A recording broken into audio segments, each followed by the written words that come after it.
할렐루야, 성도 여러분 반갑습니다. 오늘은 골로새서 2장 1절로 7절까지 있는 말씀을 통하여 감사하라 이란 제목으로 말씀을 드리도록 하겠습니다. 우리는 지난주에 열매 맺는 신앙에 대해서 말씀을 전하게 되었는데요. 사도 바울은 골로새 교회 성도들에게 특별히 감사에 대해서 여러 가지 이야기를 하게 됩니다. 그 중에서도 이 감사라는 것은 신앙의 열매입니다. 감사할 때 우리의 신앙이 성숙된 모습으로 드러나게 되는 것을 보게 되죠.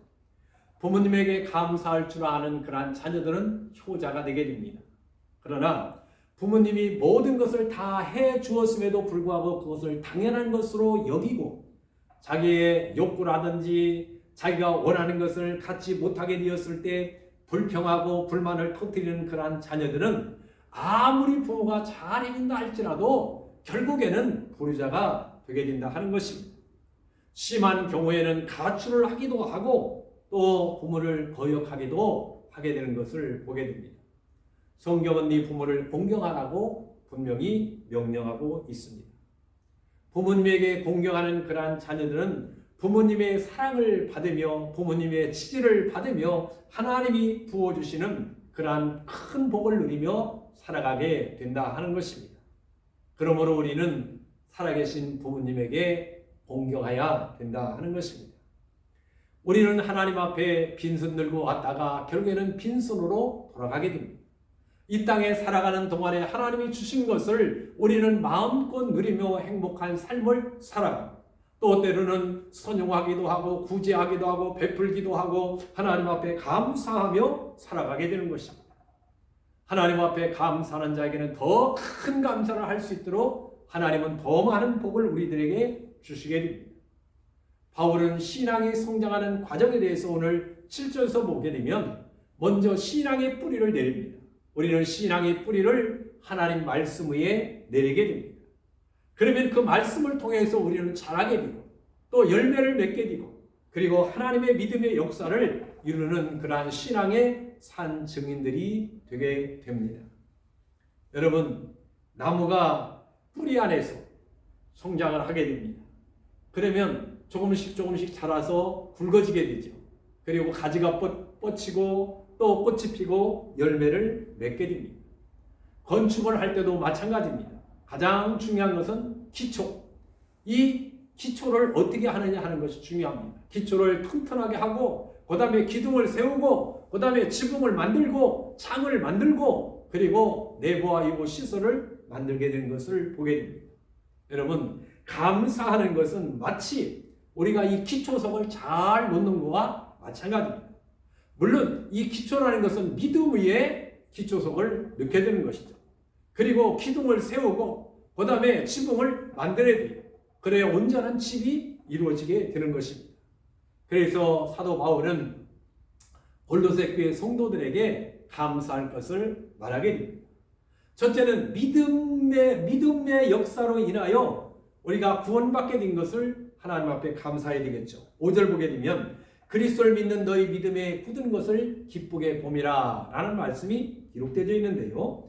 여기 믿음이 굳게 잘 다져지게 된 것을 바울은 칭찬합니다. 그러고 난 다음에 감사할 것을 권면하게 되는 것을 보게 됩니다. 여러분, 우리는 무엇보다도 내가 예수를 믿음으로 말미암아 구원받은 것을 하나님 앞에 감사하시기를 바랍니다. 베드로전서 1장 9절을 보면 믿음의 결국이 곧 영혼 구원이라고 말씀하고 있습니다.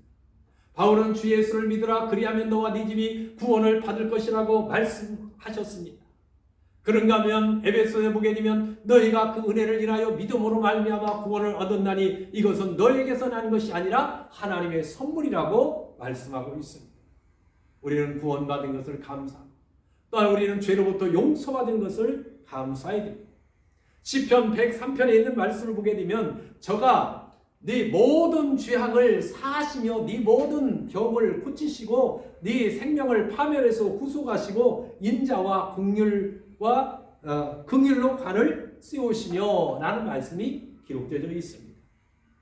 여러분, 죄라는 것은 정신적인 그러한 고통, 육체적인 비극, 더 나아가서는 영혼의 파멸에 이르게 하는 그러한 구덩이와 같은 것이 바로 죄라 하는 것입니다.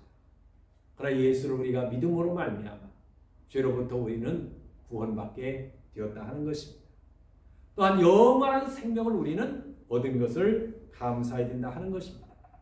하나님이 세상을 이처럼 사랑하사 독생자를 주셨으니 이는 저를 믿는 자마다 멸망치 않고 영생을 얻게 하려 하심이라 그랬습니다. 하나님은 이 세상을 심판하려 하심이 아니라 모든 사람들이 다 구원받게 하기 위해서 하늘 영광 모자를 버리고 이 땅에 오셔서 십자가에 죽으셔서 내가 너를 이만큼 사랑한다라고 주님은 그 죽음을 통해서 하나님의 사랑을 우리들에게 보여주시게 되었다 하는 것입니다. 그 다음에 또 한 가지는 영원한 심판을 받지 아니함을 인하여 감사해야 된다 하는 것입니다. 여러분, 요한일서 3장 17절에 보면 하나님이 그 아들을 세상에 보내신 것은 심판하려 하심이 아니라 저로 말미암아 구원을 얻게 하려 함이라 라고 말씀하셨습니다.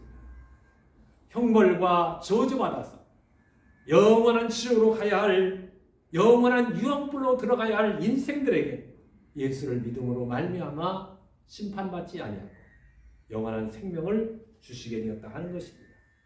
이런 것들을 생각할 때 하나님 앞에 감사할 것을 권고하고 있는 것입니다. 첫 번째는 믿음에 대해서 감사했다면 두 번째는 은혜에 대해서 우리는 감사해야 됩니다. 어떠한 고난과 역경 속에서도 우리는 예수를 믿음으로 말미암아 결과가 더 좋아질 것을 기대하고 소망하게 됩니다. 왜냐하면 영원히 우리는 구원받았기 때문입니다. 사람은 누구나 좋을 때 감사할 수 있습니다. 예수 안 믿는 사람도 감사합니다. 심지어는 깡패나 도둑놈들도 좋은 일 있으면 감사하게 된다 하는 것입니다. 그러나 우리 예수 믿는 사람들은 그러한 환경을 초월해서 모든 일에 감사해야 됩니다. 우리가 절망의 늪에 빠지면 빠질수록 요만한 빛이 있게 되면 그 빛은 더욱 빛나게 되는 것입니다. 고난을 통해서 하나님은 우리를 빚으시고 고난을 통해서 우리를 더 멋지게 하나님은 다듬어서 그야말로 기가 막힌 수렁이와 엉덩이에서 건져주시는 분이 하나님이십니다. 여러분, 성도와 불신자의 차이는 무엇입니까? 불신자는 고난 가운데 그 고난으로 말미암아 더 힘들고 어려운 그러한 삶을 살아가면서 고난으로 끝나게 되지만 성도들에게는 그 고난을 영광으로 바꿔주시게 된다 하는 것입니다.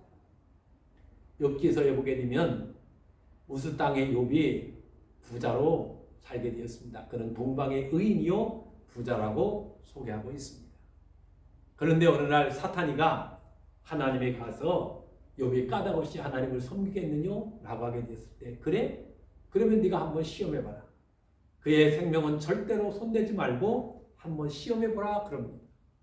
하루아침에 그 많던 재산이 다 없어지게 됩니다. 10남매의 자녀는 전부 죽게 됩니다. 몸에는 악창이 나게 됩니다. 아내는 그래도 하나님이 순전하뇨 하나님을 욕하고 죽으라고 저주까지 하게 됩니다. 그때 욥이 입술로 범죄하지 아니하고 뭐라고 고백합니까? 우리에게 주신 분이 하나님이신데 또한 재앙도 받지 아니하겠느뇨? 그러면서 그는 입술로 범죄하지 아니하게 되었습니다. 여러분을 어렵고 힘들 때 우리는 입술로 범죄하는 그러한 사람이 되어서는 안 됩니다. 범죄하는 사람이 바로 어리석은 사람이라 하는 것입니다. 그런데 욥기 42장 10절에 보게 되면 하나님께서 욥의 곤경을 돌아보시고 욥에게 그 전에 소유보다 갑절로 축복하셨다라고 말씀하고 있습니다. 그리고 아들 7명과 딸 3명을 주게 되는데 전국에서 욥의 딸보다 아름다운 사람이 없었다라고 말씀하고 있습니다. 고난은 받을 때 힘들지만 그 과정을 잘 견뎌내게 되면 하나님은 더 아름답고 마치 진주처럼 보석같이 우리의 영혼과 삶을 하나님께서 빛나도록 역사해 주시게 됩니다. 여러분, 감사가 믿음의 척도라는 그러한 말이 있습니다. 특별히 영국 속담에 보게 되면 감사는 높은 이자를 빌려주는 행위다라는 말이 있습니다. 여러분, 감사만 하게 되면 손해갈 것 같죠? 절대로 손해가지 않습니다. 감사는 마치 탄성이 있기 때문에 우리가 공을 벽을 향하여 힘껏 던지게 되면 벽을 맞고 공이 다시 나에게 튀어오게 됩니다. 내가 힘있게 던진 만큼 그 탄성에 의해서 오게 됩니다. 감사를 요만큼 하게 되면 요만큼 그 탄성이 생기게 되고, 이만큼 하게 되면 이만한 탄성이 되어서 하나님 앞에 우리는 마치 공을 던지듯이 하나님 앞에 올려드리게 되면 하나님은 그것을 받으시고 우리들에게 쏟아 부어주시게 되는 것을 보게 됩니다. 사랑하는 성도 여러분, 다윗이라는 사람은 얼마나 많은 고난과 역경을 겪었는지 모릅니다. 생명의 위협도 수없이 겪게 되었습니다. 그런데 그가 고백하기를 119편에서 뭐라고 고백합니까? 내가 고난당하는 것이 유익이라, 이로 인하여 내가 주의 율례를 배우게 되었다라고 고백합니다. 주옥 같은 시편이 바로 이 고난 가운데에서 쓰여진 그러한 시입니다. 하나님을 바라보면서 하나님의 도우심으로 인하여 승리하는 우리 모든 성도들이 되시기를 주의 이름으로 축복합니다. 마지막 한 가지는 기도의 응답하심에 대하여 감사해야 된다 하는 것입니다. 여러분, 믿음에 대해서 감사하고, 은혜에 대해서 감사하고, 응답에 대해서 감사하고, 이것이 바로 오늘 바울이 골로새 교회 성도들에게 요구하는 그러한 내용입니다. 옛날 이스라엘 백성들이 광야 생활을 하게 되었을 때 하나님은 매일 만나를 하늘에서 내려주시게 되었습니다. 욕심을 부려서 만나를 많이 거둔 그러한 사람들은 그 다음날 자고 일어나서 보게 되면 벌레가 생겨서 먹지 못하도록 하게 되었다 하는 것입니다. 이것은 무엇을 의미합니까? 광야 생활을 책임져 주신 하나님, 우리는 세상이라는 이 광야의 삶을 살아가는 동안 이스라엘 백성들을 책임져 주신 하나님은 오늘날도 우리들의 삶을 책임져 주시게 된다는 것을 알아야 됩니다. 그래서 우리는 염려하면 안 됩니다. 염려는 불신앙입니다. 빌립보서에 보게 되면 아무것도 염려하지 말고 오직 모든 일에 구할 것을 감사함으로 아리라 그리하면 지각이 뛰어난 하나님의 평강이 그리스도 예수 안에서 너의 마음과 생각을 지켜주신다라고 말씀하고 있습니다.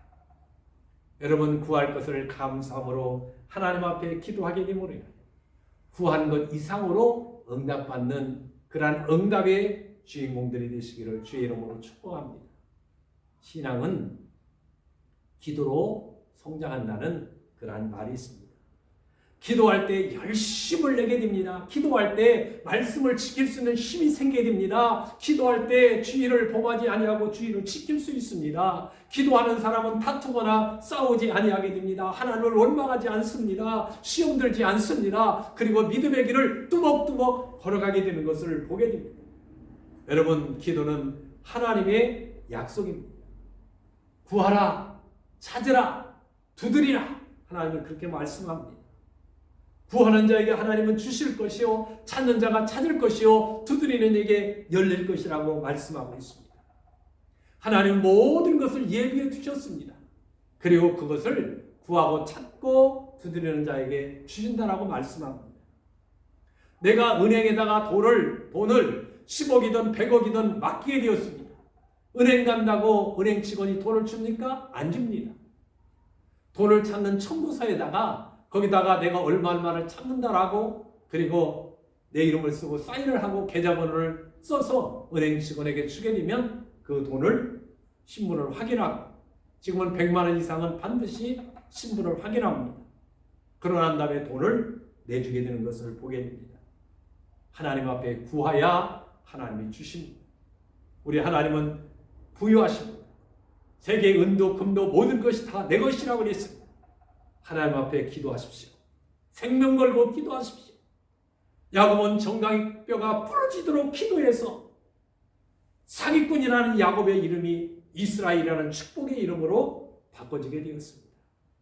우리도 많은 기도의 응답을 받아 하나님 앞에 감사하는 이 가을이 되기를 주님의 이름으로 축복합니다. 기도하겠습니다. 하나님 아버지, 은혜와 사랑을 감사합니다. 오늘은 골로새서 2장 1절로 7절까지는 말씀을 통하여 감사라는 그러한 제목으로 말씀을 전하게 되었습니다. 먼저 우리는 믿음에 대해서 감사해야 되는데, 내가 내 영혼이 구원받은 것을 감사하고, 용서받은 것을 감사하고, 영원한 생명을 주신 것을 인하여 감사하고, 또한 심판받지 아니함을 감사할 수 있도록 인도해 주옵소서.